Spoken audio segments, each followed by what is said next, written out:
দেখুন, আমাদের মাননীয় মুখ্যমন্ত্রী সর্বভারতীয় তৃণমূল কংগ্রেসের সভানেত্রী মমতা বন্দ্যোপাধ্যায় আমাদের নেতাজি ইন্ডোর স্টেডিয়ামের যে মিটিং, সেখানে আমাদেরকে ভোটার লিস্ট সংক্রান্ত কিছু সতর্কীকরণ বার্তা উনি দিয়েছিলেন এবং আমাদের দলীয় কর্মীদের এই ভোটার লিস্ট নিয়ে যে স্ক্রুটিনি এবং বাড়ি বাড়ি গিয়ে ভোটারদের নাম পরীক্ষণ করাটার উনি নির্দেশ দিয়েছিলেন। সেই নির্দেশ অনুযায়ী আমরা সারা পশ্চিমবঙ্গের সঙ্গেও তাম্রলিপ্ত পৌরসভার তমলুক শহরের আজকে তৃণমূল কংগ্রেস কমিটির পক্ষ থেকে প্রতিটি ওয়ার্ডের সভাপতি, কাউন্সিলর এবং গুরুত্বপূর্ণ নেতৃত্বদেরকে নিয়ে একটা সতর্কীকরণ মিটিংয়ের আয়োজন করেছিলাম। আমরা নির্দেশ দিয়েছি প্রত্যেকটি ওয়ার্ডের প্রত্যেকটি বুথের সমস্ত কর্মীরা যাতে ভোটার লিস্ট নিয়ে বাড়ি বাড়ি গিয়ে প্রত্যেকটি ভোটারের সঙ্গে তার ভোটার কার্ডের নাম্বারের সঙ্গে যে অ্যাপস আছে সেই অ্যাপসের সঙ্গে মিলিয়ে দেখবেন যে ওই নামে আর কোনো ব্যক্তির নাম ওই একই ভোটার কার্ডের সঙ্গে জড়িয়ে আছে কিনা। মাননীয় মুখ্যমন্ত্রী মমতা বন্দ্যোপাধ্যায় প্রথম মুখ্যমন্ত্রী এবং রাজনৈতিক ব্যক্তিত্ব যিনি এই বিজেপির যে নোংরা চক্রান্ত, যে সমস্ত জায়গাতে ভোটারের নাম জালিয়াতি করে ঢুকিয়ে ভোটে জেতার যে চক্রান্ত করছে, সেই সমস্ত জায়গার যে সমস্ত চক্রান্ত মমতা বন্দ্যোপাধ্যায় ধরে ফেলেছেন এবং নির্বাচন কমিশনকে সতর্ক করার ফলে নির্বাচন কমিশন পর্যন্ত ভুল স্বীকার করতে বাধ্য হয়েছেন।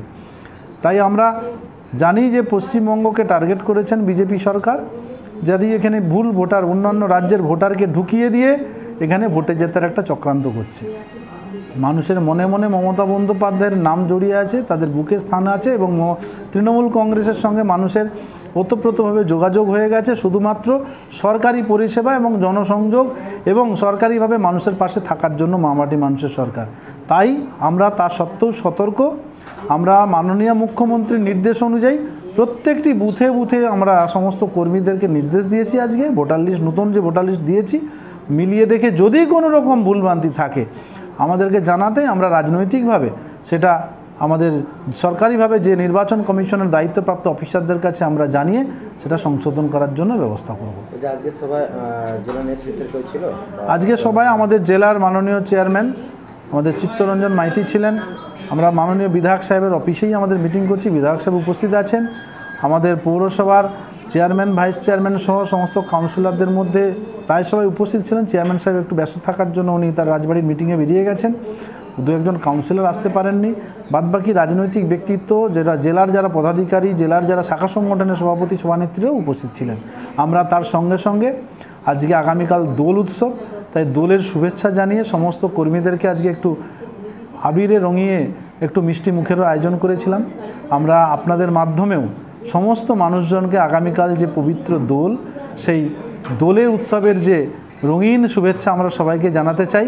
রঙিন শুভেচ্ছার মাধ্যমে আমরা দোলের সমস্ত মানুষজনকে আমরা শুভেচ্ছা জানিয়ে আমরা জানাতে চাই যে দোল এমন একটা পবিত্র উৎসব, মেলবন্ধন করে দেয় মানুষে মানুষে। সেই মেলবন্ধন উৎসবে আমরাও মানুষকে শুভেচ্ছা জানিয়েছি। আজকে যা কিছু প্রশ্ন রয়েছে, শহর এলাকায় ভোটার তালিকা সংক্রান্ত সচেতনতা বৃদ্ধির জন্য দলীয়ভাবে কী পদক্ষেপ নেবেন আপনারা?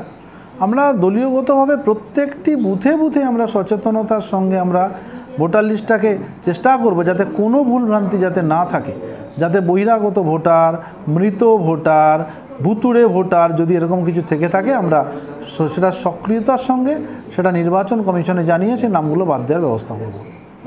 দলের উচ্চ নেতৃত্বের কোনো বিশেষ নির্দেশনা দলের উচ্চ নেতৃত্ব মানে মমতা বন্দ্যোপাধ্যায়ের নির্দেশ অনুযায়ী তো আমাদের সমস্ত কাজকর্ম হচ্ছে।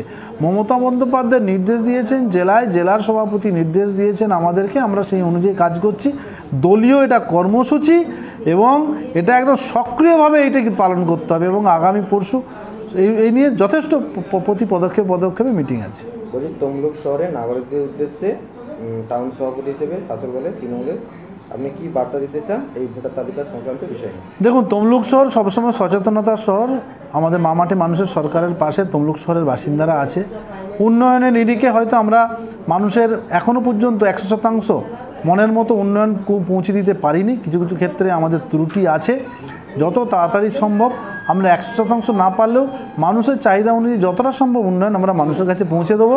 আগামী 26 সালে কিন্তু আমাদের পাখির চোখ, আগামী 26 সালে বিধানসভা নির্বাচনে যাতে তমলুক শহর থেকে যাতে আমাদের যিনি বিধানসভার প্রার্থী হবেন সেই বিধানসভার প্রার্থীকে যাতে তমলুক শহর থেকে লিড দিয়ে আমরা জয়লাভ করাতে পারি, এবং সেই জয়ের জন্য যাতে তাম্রলিপ্ত পৌরসভার তমলুক শহরের যে লিডটাই যাতে সেই জয়ের মাপকাঠি হয়, সেই লক্ষ্য নিয়েই কিন্তু আমরা রাজনৈতিকভাবে মাঠে নেমেছি।